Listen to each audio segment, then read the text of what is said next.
അസ്സലാമു അലൈക്കും വറഹ്മത്തുള്ളാഹി വബറകാത്തു.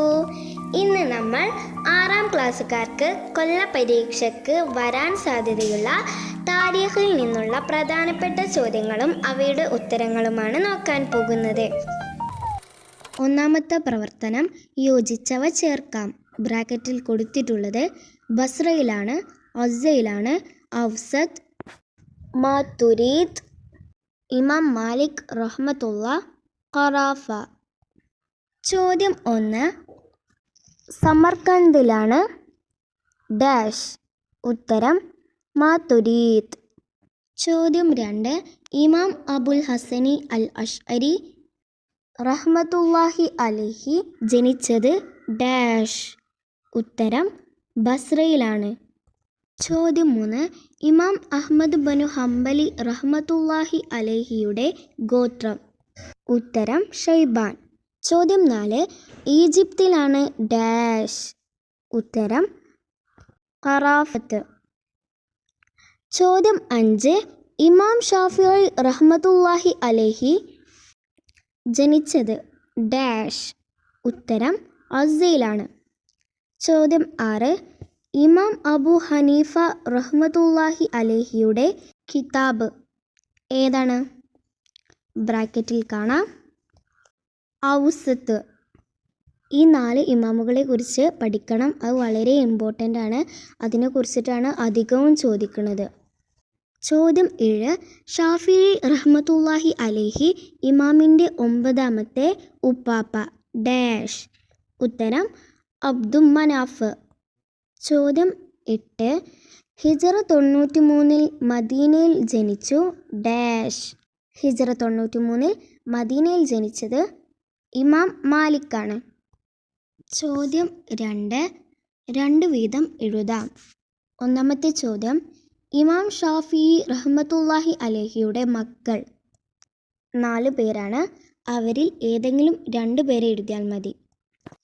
1 Muhammad, 2 Hasan, 3 Fathima, 4 Zainab.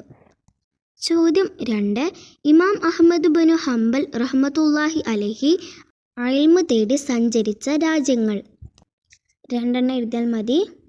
Mecca, Medina, Kufa, Basra, Yemen, Sham. ചോദ്യം 3 താബഈ ഉലമാക്കളിൽ പ്രധാനികൾ. അവർ കുറേ പേരുണ്ട്. അവരിൽ ഏതെങ്കിലും 2 എഴുതിയാൽ മതി. ഹമ്മാദ് ബനു അബി സുലൈമാൻ, സലമത്ത് ബനു കുഹൈൽ, ആമിർ ഷാബി, ഇക്രിമത്ത്, അത്താ, ഖതാദത്ത്, സുഹരി, നാഫിഅ, യഹിയ ബനു സഈദ്, അബു ഇസ്ഹാഖ് റഹ്മത്തുള്ളാഹി അലൈഹി. ചോദ്യം 4 ഉമർ റളിയല്ലാഹു അൻഹുവിൻ്റെ ഭരണകാലത്ത് ഇസ്ലാമിൻ്റെ കീഴിൽ വന്ന പ്രദേശങ്ങൾ. ഇപ്പോൾ പറഞ്ഞ 2 ക്വസ്റ്റ്യൻസും വളരെ ഇമ്പോർട്ടൻ്റ് ആണ്. ഇസ്ലാമിൻ്റെ കീഴിൽ വന്ന പ്രദേശങ്ങൾ കുറേ ഉണ്ട്. അതിലേതെങ്കിലും 2 എഴുതിയാൽ മതി. ഷാം നാടുകൾ, Egypt, Palestine, Tarabulus, Tripoli, Qadisiyya, Nahavand, Isfahan, Persia, Antakya, Dimashq, Hulwan, Tikrit, Morocco, Azerbaijan, Sijistan, Jordan. ഇതിലേതെങ്കിലും 2 എഴുതുക. അടുത്ത പ്രവർത്തനം ഉത്തരം എഴുതാം. ഒന്നാമത്തെ ചോദ്യം അലി റളിയല്ലാഹു അൻഹുവിനെ വധിച്ചത് ആരാണ്? ഉത്തരം അബ്ദുറഹ്മാൻ ബിൻ മുൽജിം.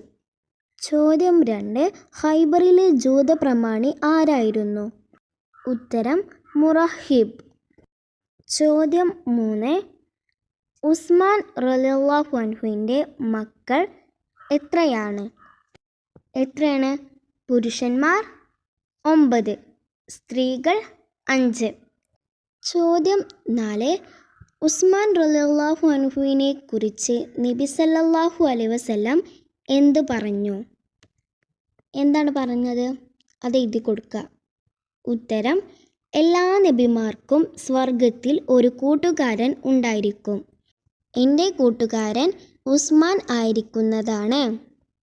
അതുപോലെ തന്നെ നബി സല്ലല്ലാഹു അലൈഹി വസല്ലം ഉസ്മാൻ റളിയല്ലാഹു അൻഹുവിനെ കുറിച്ച് ഒരു കാര്യവും കൂടി പറഞ്ഞിട്ടുണ്ട്. പക്ഷേ ഞാനിപ്പോൾ പറഞ്ഞ ഉത്തരം എഴുതിയാൽ മാത്രമാണ് മാർക്ക് കിട്ടുക. ഇത് ചിലപ്പോൾ ഇങ്ങനെ പൂരിപ്പിക്കാൻ തന്നാൽ ഇങ്ങനെയാണ് എഴുതേണ്ടത്.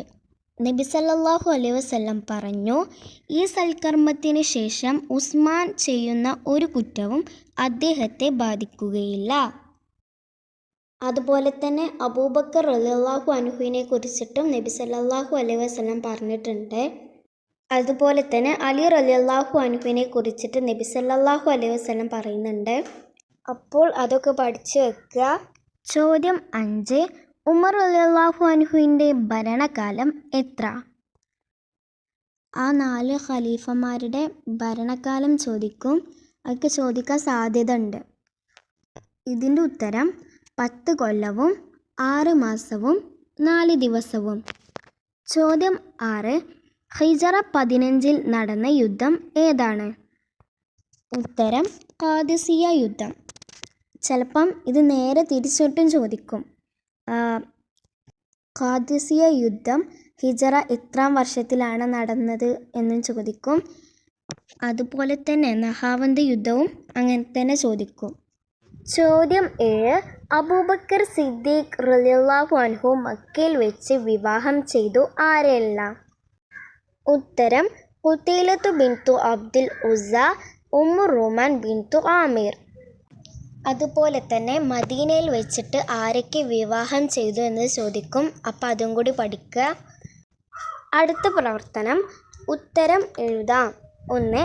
രാത്രിയെ 3 ഭാഗിച്ച് ഇമാം ഷാഫിഈ റഹ്മത്തുള്ളാഹി അലൈഹി ആ ഭാഗങ്ങളെ എന്തിനു നീക്കിവെച്ചു?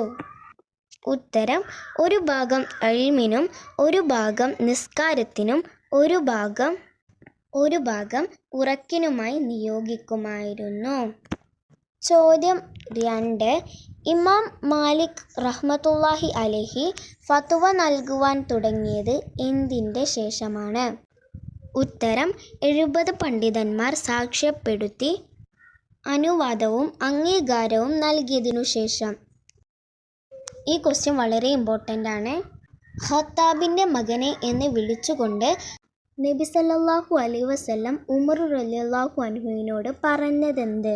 ഉത്തരം ഖത്താബിൻ്റെ മകനെ, താങ്കൾ ഒരു വഴിയിൽ പ്രവേശിച്ചാൽ ശൈത്താൻ അവിടം വിട്ട് മറ്റൊരു വഴിക്ക് പോകും. ഈ പറഞ്ഞതൊക്കെയാണ് പ്രധാനപ്പെട്ട ചോദ്യങ്ങൾ.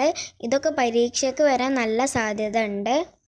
അതുപോലെ തന്നെ പാഠങ്ങൾ നല്ല രീതിയിൽ പഠിക്കാനും പരീക്ഷകളിൽ ഉന്നതമായ മാർക്കോട് കൂടി വിജയിക്കാനുമുള്ള ഭാഗ്യം അല്ലാഹു സുബ്ഹാനഹു തആല നൽകട്ടെ. ആമീൻ. ഇനിയും ഇതുപോലെയുള്ള ഉപകാരപ്രദമായ വീഡിയോകൾക്കായി നമ്മുടെ ചാനൽ ബെൽ ബട്ടനോട് കൂടി സബ്സ്ക്രൈബ് ചെയ്യണേ. അസ്സലാമു അലൈക്കും വറഹ്മത്തുള്ളാഹി വബറകാതുഹു.